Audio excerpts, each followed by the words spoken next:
our Heat Press for Profit live podcast here at Printing United. And today I'm really excited because we have Ben Carroll joining us today. And not is it virtual, but it is actually in person, which is even more exciting. So Ben, thank you so much for joining us and taking time out of your day. Hi, thank you for having me. It's exciting to be here at Printing United. Now, he is the founder and managing director of vflex. And Ben, just give us a little bit of a rundown. What is vflex? What do you do? So vflex, we're a business in Australia. We're based Brisbane and Albury, and we specialize in heat printing. So all things heat printing, from custom transfer manufacturing to supply of the heat presses, as well as all the consumables, all the HTV and powders and all of the things that keep businesses running in that space. Yeah. So today's topic is really understanding, are you in the garment printing, garment decorating business, or are you in the transfer printing business, transfer fulfillments, orders? 100%. Yeah. So I think it's really, really important to understand when you should bring on equipment. And we have talked about when to upgrade equipment on other podcasts. But this one is a little different because we're going to dive really deep into understanding what it really takes to have that equipment from a profit aspect, from a management aspect, and really understanding your business and your goal. As we've talked, you've said they are two completely different businesses and you need to understand them. Yeah. So when you have somebody that's coming to you and they're like, hey, Ben, I want to think about getting this type of equipment, how do you start that conversation, or how do you control the conversation to really just understand and dive into what they really need? Yeah, so we caught up because we do everything, because we're doing the service as well as the equipment. We get that full cross of customers. And when they come to us looking to buy equipment, like, we're there to sort of answer their questions, but we also need to ask them to think about their business to truly understand it, right? Mm-hmm. Because like you just sort of said, there's two business models. One is transfer manufacturing, right?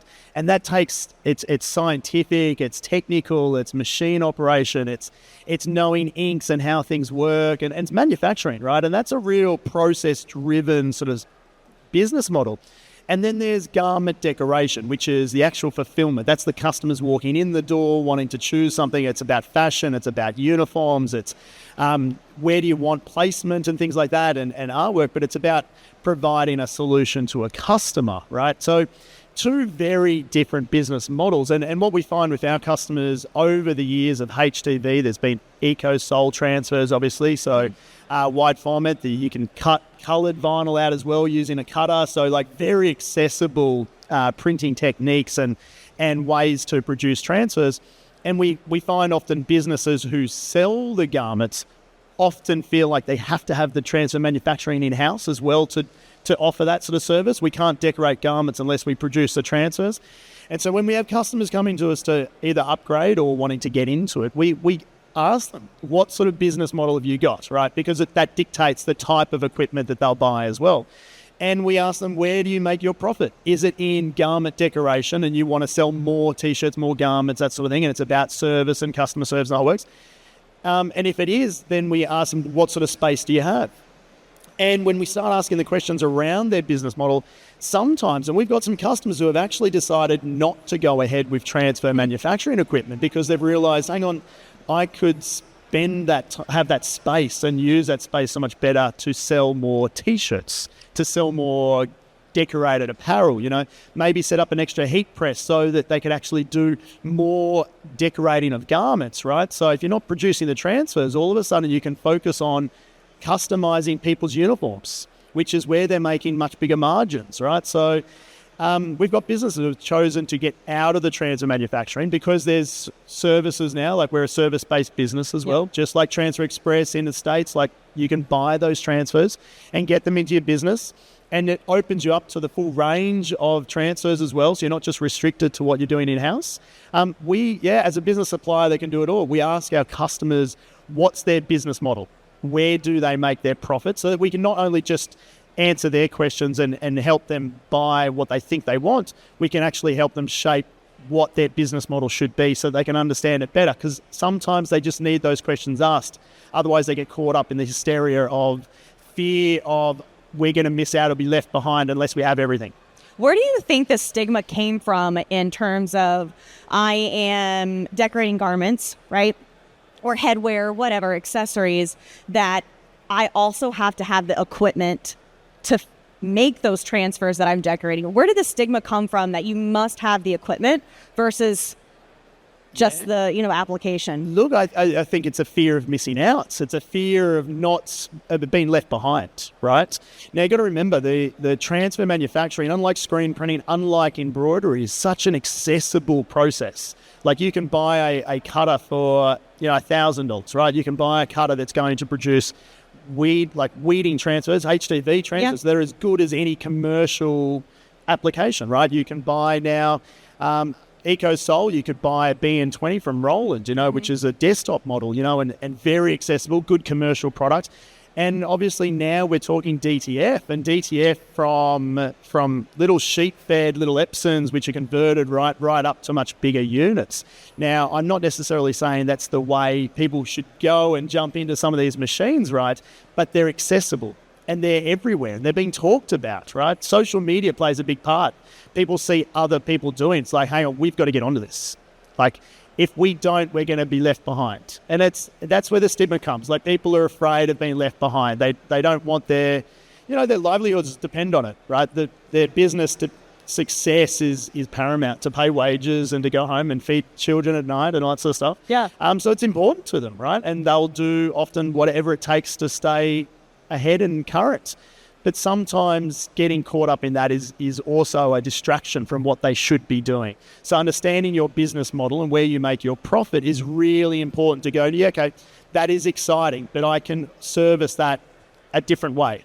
I don't need to get caught up in it. And that's really important to ask our customers. Have you found that people are, more in the garment printing business, and then they are segueing into the transfer business because of the development of equipment? Absolutely. Do you find that it's more that way, or those that are doing transfers realize there's more, say, profit or a higher margin to be made when they go into garment decorating?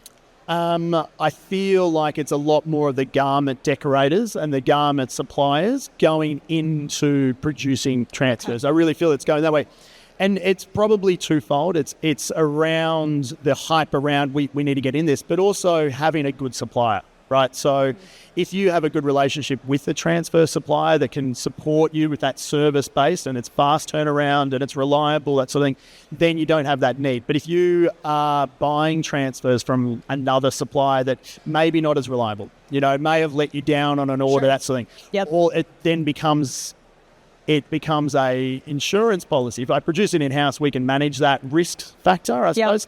And so with lots of people getting into transfer manufacturing, probably finding that there's smaller businesses, maybe less reliable sort of sources, that sort of thing, and that causes people to have a bad experience with a service provider, right? And then they go, hang on, how do we solve that? Right. I'm going to do it myself. Yeah, right? and just keep it in-house. I've got the control. I don't have to worry about somebody else. Absolutely. And with best intentions, and everybody's always optimistic about the pros of doing these things, If I install the machines, it's going to be easy. We can produce the transfers in-house, then we've taken out a whole heap of pain points. But nobody ever talks about the challenges. Sure. They don't talk about the late nights or the machinery breakdowns or the someone forgot to order ink. and now you can't print. Yeah, exactly right. And these are the challenges that we see people facing all the time, right? And nobody ever talks about those challenges. And it's not until you're 2 months, 3 months in, you're like, oh, this has taken us away from what we should be doing. This is a real distraction. So let's talk about expectations versus reality, because you just brought up, it might be something a couple of months into it where they realize all of the maintenance, all of the time. It actually takes of their time to understand, learn the equipment. Maybe they don't have a large team, or they don't have an employee that is, running that equipment 24/7, knowing it in and out. They're the one responsible. Yeah.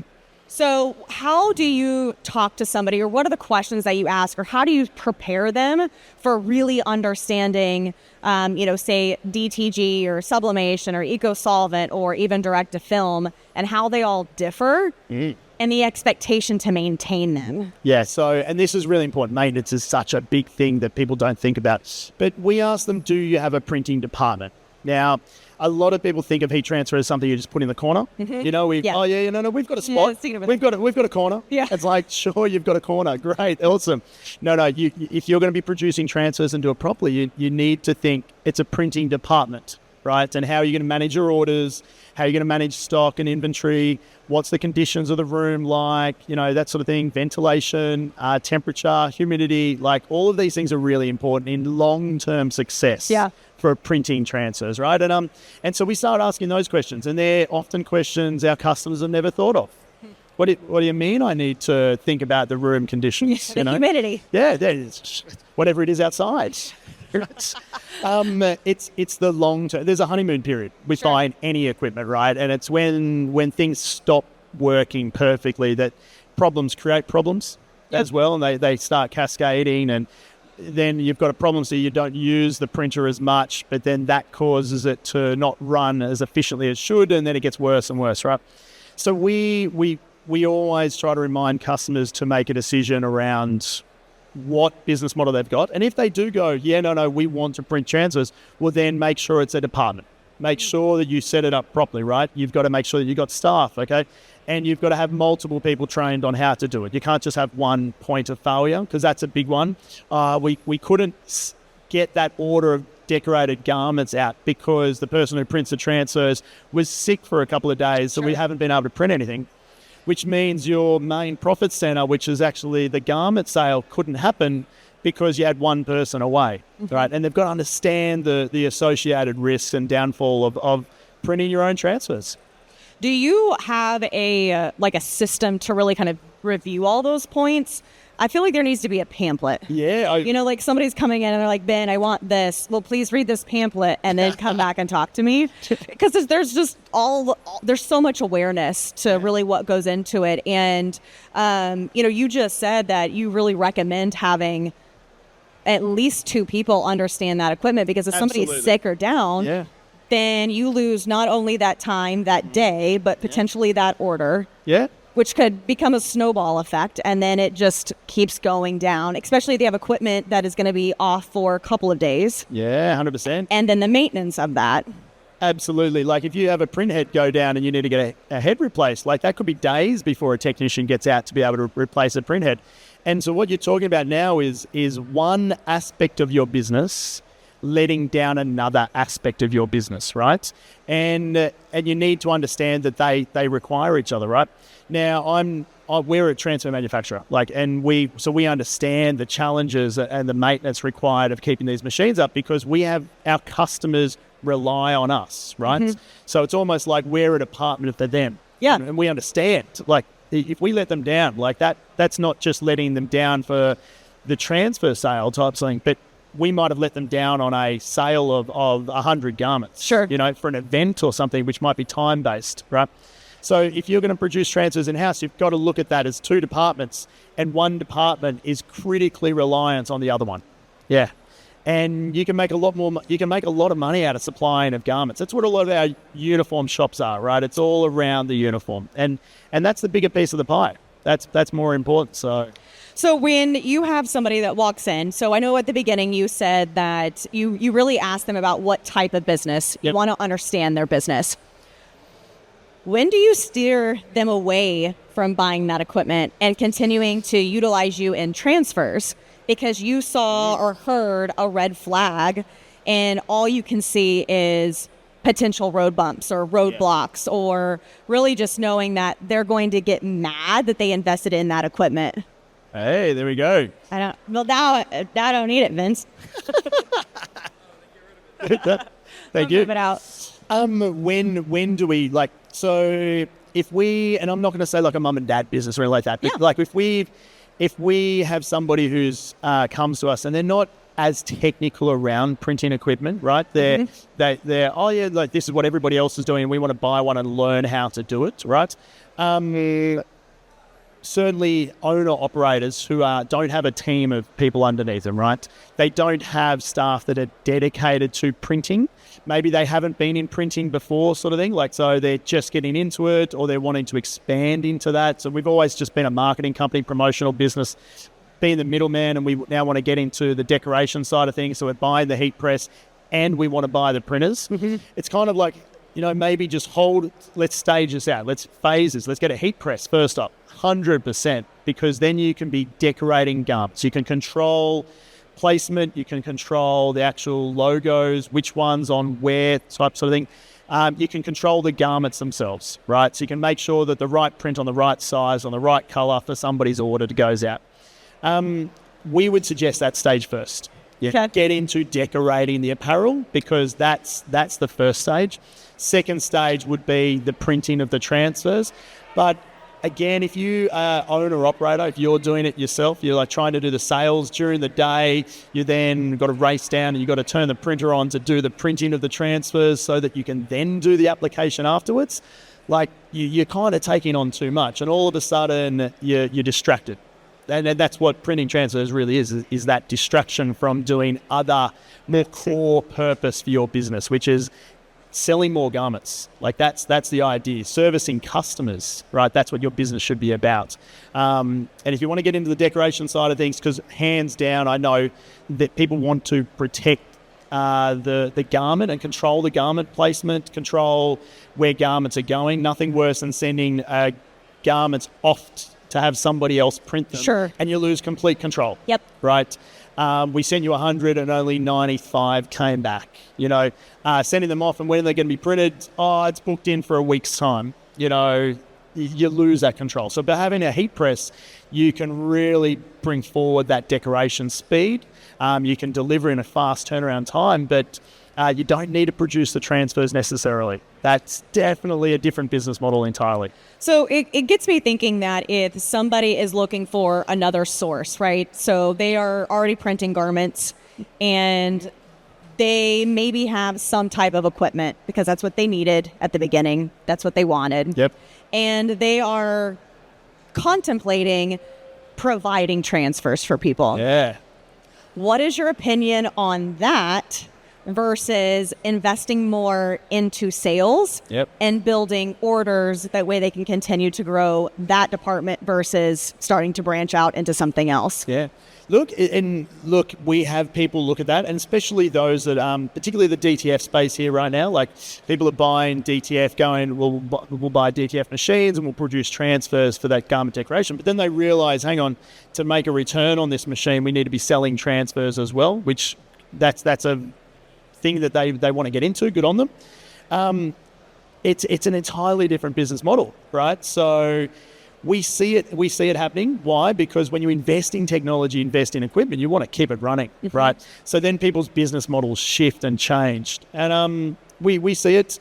It happens, and it's happening right now. Like, businesses are propping up all over the place, wanting to supply transfers. Okay, and they really are. And some of them will do really, really well, but a lot of them will probably find that it won't work out the same, because supplying transfers is another beast of a business in itself, and it takes away from probably the core of selling garments, selling clothing, decorating more uniforms, selling more fashion pieces, better customer service. Why do some of the companies fail at selling transfers? Because, some people are like, a transfer is a transfer. I can do this full color, boom, get it done, get the art printed, and then ship it off. Why do you think those businesses are almost shocked when they do fail? Yeah, because I suppose printing transfers and selling transfers, people think that that's the end of that journey, that interaction with the customer. But selling transfers is, if you want to talk about customer service, it's now you are helping somebody else's business grow, right? So it's no longer about your business. Selling transfers is a service, right? It is customer service. That customer gets your transfers, and when they don't heat apply properly, or they're pressing them on, they're not working. So it's around tech support. It's around the time spent with them, helping them heat apply transfers on the garments, using their heat press, the whole works. And these are things that people never really see from their outgo. Oh, I've got a machine, I'm printing transfers, whether it be EcoSol back in the day, that sort of thing. I'm going to sell some transfers now. The machine's running. Why not? It's got 3 or 4 hours a day. I'm not using it. Might as well be offering the service. But as soon as those transfers go out the door, they think that I've done our job, right? I've done what I set out to do. We've sold some transfers, we've been paid, and we're really happy. But no, the more you do it, selling transfers is a customer service role of helping another business grow. And that's again, like it's different to thinking about your customers who walk in the door who want uniforms, decorated apparel. It's about your like the business that you run. It's not about supporting other businesses, right? Necessarily. Right. Printing transfers is about building somebody else's business. It's about making their business grow and easy to press. And that's a completely different model. It takes more time on the phone. There's people calling in, customer service, technical support, the whole works. I think a lot of people forget about the entirety of like our industry on different aspects, right? So if you are screen printing, you've got to burn screens, you got to build the art, you've got to thread the shirts, you're going to have an automatic or a manual press. Then you talk about heat printing, and then you've got quick turn times in that. Yeah. But then when you are talking about actually printing the transfers, if that equipment is not running, it can do a lot of damage to that equipment itself. Yeah, absolutely. And then you are down hours and days and weeks from being able to use that equipment. So when you are talking to somebody, just kind of giving them a heads up, like I had mentioned, the expectation versus reality of really the maintenance of equipment, is there a checklist besides, hey, you should really make sure that you have 2 people running this equipment, because when you look at the time to work that equipment and maintain every other aspect as a business owner, this is really what you're looking at is, 20 hours a week or 30 hours a week, or it needs to run from, this time to this time. So you're not losing hours that you've just wasted. Absolutely. Now, is there a checklist? Look, there's certainly checklists around, and suppliers are giving checklists, right? But best intentions don't work out necessarily in practice. And we've certainly seen it in our own business, even like best intention. Yeah, we're gonna clean the heads morning, nighttime, midday, lunchtime. We're gonna give it a clean. We're gonna flush the heads. We're gonna soak them overnight. Like all the good things that you should be doing to keep your machine running. Wiping the wiper blade after every head clean to make sure that wiper is nice and clean. The thing is, best intentions. Somebody sets out to do this, and it might be the first person that learns, or when you first buy the machine, but Chinese whispers of one person training another person or training the next person down the road. So the problems don't necessarily raise themselves in the first month or the first couple of months. It's further down the track, right? And when we're buying these machines, we're buying years of usage, right? We don't want to buy a machine that we know in 6 months' time I'm pushing it out the door, like this is a throwaway item. No, we buy these machines and we often finance them over multiple years. So it's the maintenance. Although best intention, it's hard to maintain the maintenance, if you get me, because you've got to make sure that training is right and the expectation. And it's not typically until problems arise do people understand the importance of the maintenance, So then you go through a round of new print heads, or you go through a round of fixing parts or motors or anything like that. And that's all money. It's all money, it's all time, and it creates a sense of risk. I know a lot of our customers, particularly, and we talk about DTF because it's the hot topic right now, right? But we've got customers who they've bought DTF machines and they start out working. But then when you don't use it all the time and you have the experience where you go turn it on and you need to get some transfers printed to get an order out the door and it doesn't work. Exactly. And you spend more time actually trying to get the machine running, soaking heads, flushing the ink through, like really trying to get it to run on time you don't have. And then, so you might get the job done, you get out the door, but you spend a lot longer trying to get it to work than you should have. And it's the next day and the day after that, there's this little sort of like stress on your shoulder, right? That unknown, like, God, just please turn it on. It's a bit like having an old car when I first started driving. Please start. Yeah, please start. Please start. Turn the key. Yeah, we all know that time, right? Oh, yes, today I'm good, but tomorrow not, right? But that stress, business should be about trying to remove stresses from the day to day, right? Not adding to them. Yeah. So, when, we talk about people understanding their business model, right? If they want to get into printing, whether it be screen printing, whether it be embroidery, whether it be transfers, whether it be DTF, whether it be EcoSol, they all need maintenance. You need to understand the importance around that from the get-go. And we try to make sure that our customers know from the start, that's what they're getting themselves into. This is a business model on its own. It's not something you just do on the side. It's not something you do in the corner. This is a whole business model in its own self. And as long as we're upfront around that and they get into it, they're the successful ones. They're the ones that do get it right because they set out going, I understand the pain points. Yep, we're in this and we're committed. It's the ones that don't. It's the ones that see something on a stand and go, oh, this is going to be amazing. We just buy it and they put it over there and then they choose to go on a 2-week holiday. Sure. Right? It happens all the time. And nobody ever thinks about the printer. They just take off, and they come back and they go to use it and they're like, why isn't it working? Right? And they're the ones that have spent the money, but then it costs money to get it running again. And then it's not running perfectly, so then they don't use it, but that just compounds the problem. And next thing you know, they've got a really expensive table weight, right? Mm-hmm. And God, we've got customers in Australia right now who have really expensive table weights because they just went, best intentions, good idea, just didn't work out, and I've wasted my money, and I feel the burn. I've been in many shops where somebody was like, oh, I loved this idea, I wanted to do it, and it worked for about a year, and now it just sits there. Yeah. Or it's something that, they've had for 5 years, and instead of moving on from it, they just keep it there as a painful memory, and it's one like an day award. They think they're going to turn it around, but yet with the way equipment is constantly evolving and changing, it's obsolete. And that's the other thing. Technology is constantly evolving, right? So if you are buying in transfers or buying that service, I think, you buy, somebody else is taking that risk on. Mm-hmm. Somebody else is doing that development. They've taken the risk on and they're investing, but they're also going to invest in future technology. And you're always up to date. Whereas if you buy a machine and you put it on finance and you're paying it off, you're buying technology at a set point in time, right? And technology right now around the heat transfer space is constantly evolving. Like we have a look around this show right now, Printing United here, and the excitement around it, but there's machines and processors and dryers, especially in the DTF space, that wasn't here 6 months ago, that wasn't here 6 months before that. It's developing so quickly. So when you're buying this technology, you've got to remember that you are buying technology at a set point in time that is going to lock you into that point of technology for the next years to come, right? Because nobody's wanting to buy these things and push them out the door in 6 months' time and reinvest, So that's another thing, like making sure that, yes, if you're wanting to get into it, but also understand what you're getting into, right? And so sometimes then holding off and waiting until you're really ready is important as well, not rushing in.